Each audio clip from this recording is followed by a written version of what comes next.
Halo, selamat berjumpa lagi saudaraku yang saya kasih dalam kasih Kristus dalam program Kuasa Kebenaran. Saudaraku yang saya kasih dalam kasih Kristus, kita akan membahas pada saat ini yaitu kalau tentang bagaimana anugerah Roh Kudus itu tinggal dalam setiap orang Kristen ketika dia dibaptis dan apa manfaat atau fungsi daripada anugerah Roh Kudus itu. Tapi sebelum kita akan membahasnya, saudaraku, mari kita satu dalam doa. Bapa kami yang ada di surga, kembali kami menghadap di Kau Bapa dengan segala kehendak hati kami. Kami bersyukur dan berterima kasih karena Engkau begitu baik dalam kehidupan kami saat ini, sehingga kami dapat bertemu satu sama lain di dalam acara program Firman-Mu, kebenaran Firman-Mu. Karena itulah maunya Bapa dalam kehidupan kami.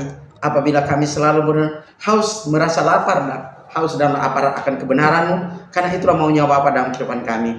Bapa sekiranya memimpin acara ini dari awal hingga akhirnya dengan tidak kurang apapun, dan kami sebagai pendengar dapat memahami, dapat mengerti bahwa betapa pentingnya kebenaran itu yang kami harus lakukan, dan dengan demikian kebenaran itu akan membawa kami menuju surga yang kekal. Terima kasih Bapa di surga, kami siap untuk mendengarkan sabda Firman-Mu. Ampuni salah dan dosa kami Bapa, dalam nama Yesus kami bawa doa kepadamu. Amin.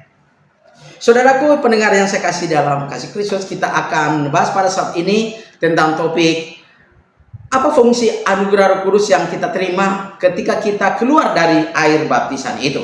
Saudara, ini sangat penting yang diketahui oleh kita semua bahwa kenapa anugerah Roh Kudus itu diberikan Allah secara cuma-cuma kepada kita sebagai orang Kristen ketika kita keluar dari dalam air baptisan. Dan saudara, minggu lalu saya telah menyentil bahwa mengapa baptisan itu sangat penting dan mengapa baptisan itu harus masuk dalam air. Karena di dalam air terjadi kuasa Allah atau proses kuasa Allah agar kita dapat menerima hidup yang baru atas kinerja kuasa Allah itu. Dan saudara, apa yang terjadi setelah kita keluar dari dalam air? Pada saat ini kita akan membahasnya.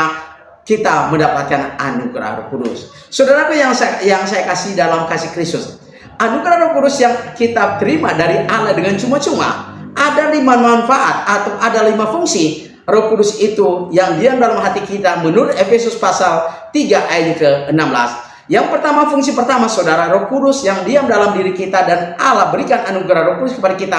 Fungsinya adalah pertama, untuk agar Allah diam di dalam kehidupan pribadi kita. Sekali lagi, agar Allah diam di dalam kehidupan pribadi kita. Itu saudara dijelaskan oleh Rasul Paulus kepada jemaat di Roma dalam Roma pasal 8 ayat ke-9.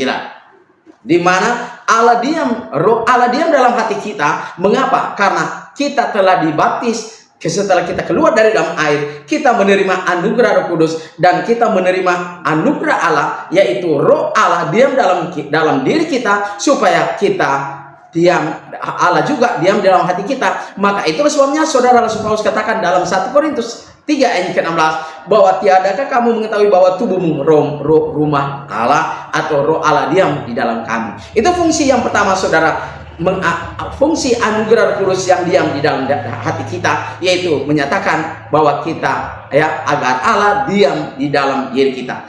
Fungsi yang kedua saudara adalah supaya kita sebagai dikatakan anak angkat Allah.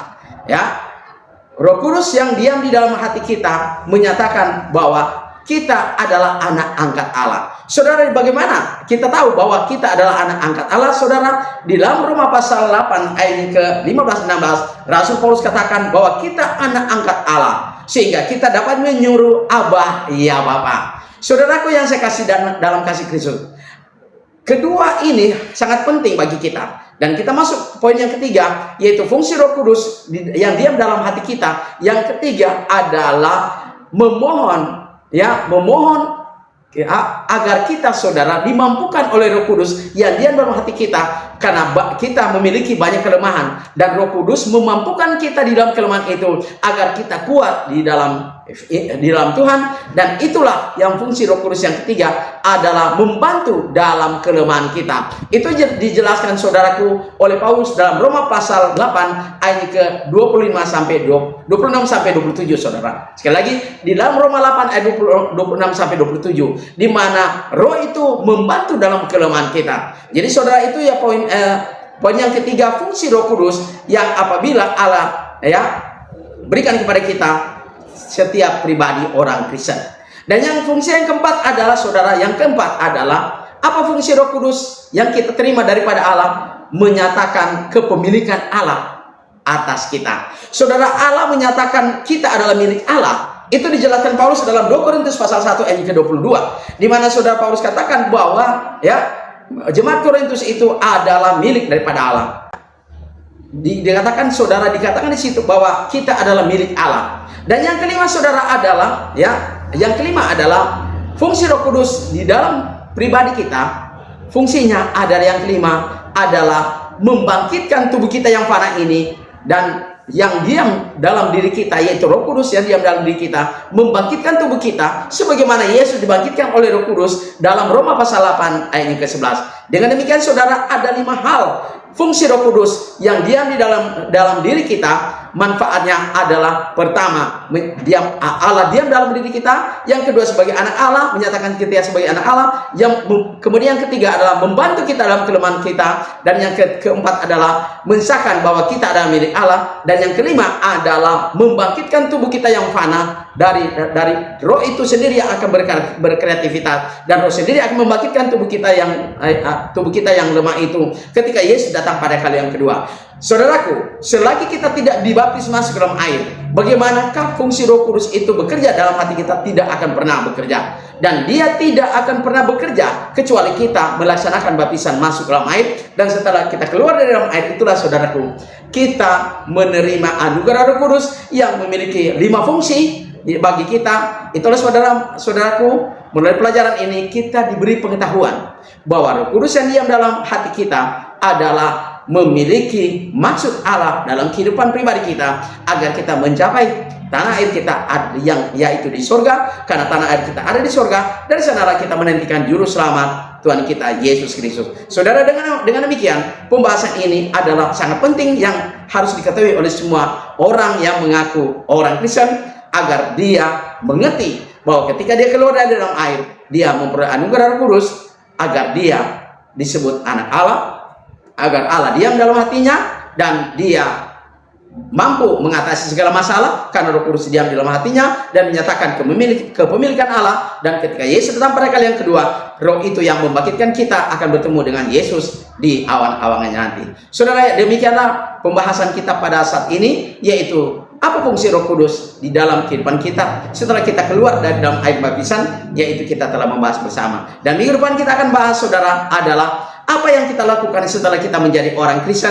menurut perjanjian baru atau menurut Injil Kristus. Itu akan kita bahas minggu depan. Saudara, karena waktu membatasi kita, sampai di sini pembahasan kita. Dan jika saudara memiliki pertanyaan, hubungi nomor saya di 0853 40 42 9873. Sekali lagi, hubungi nomor saya di 0853 40 42 9873. Saudara, demikianlah pembahasan kita pada saat ini, agar berkenan kepada Allah.